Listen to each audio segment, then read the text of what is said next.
So let me show you very quickly how I use Astropad Studio in my actual studio during digital inking.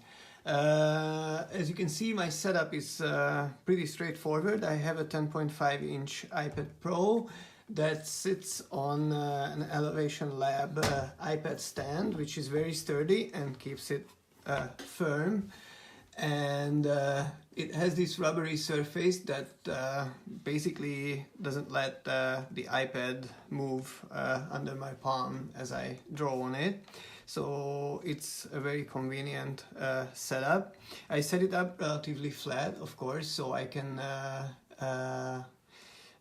do very fine adjustments and lean over the tablet. I'm wearing these drawing gloves, so I can move my hand above the screen without actually affecting my drawing. You can see that palm rejection for Astropad is really good.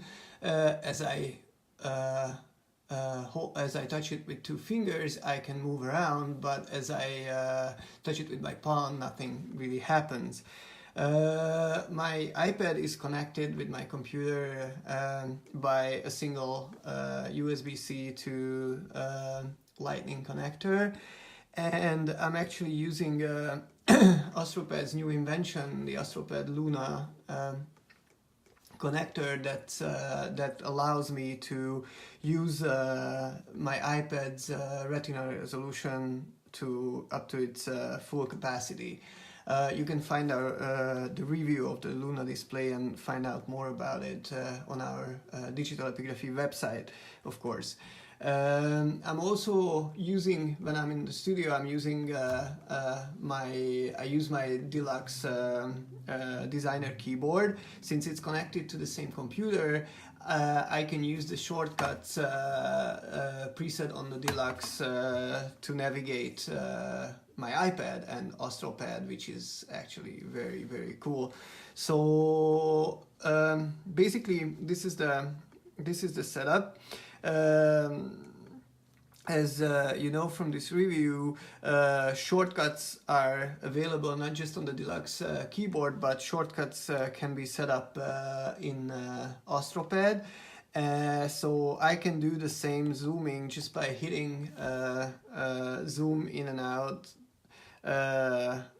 on my iPad, and I can do the same on the deluxe keyboard. I actually prefer, when I work in the studio, to use the keyboard, but of course when you use both, you can actually set up a different set of shortcuts on screen. So you can use two entirely different sets, or exact same sets, whatever is more convenient for you. To gain even more screen real estate, I minimize my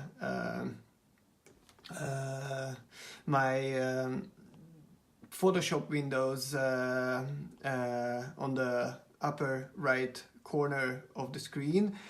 So I set my brushes, the essential brushes for this particular work, my navigator that helps me to look around the drawing, and my layers in a very compact way in the upper right corner.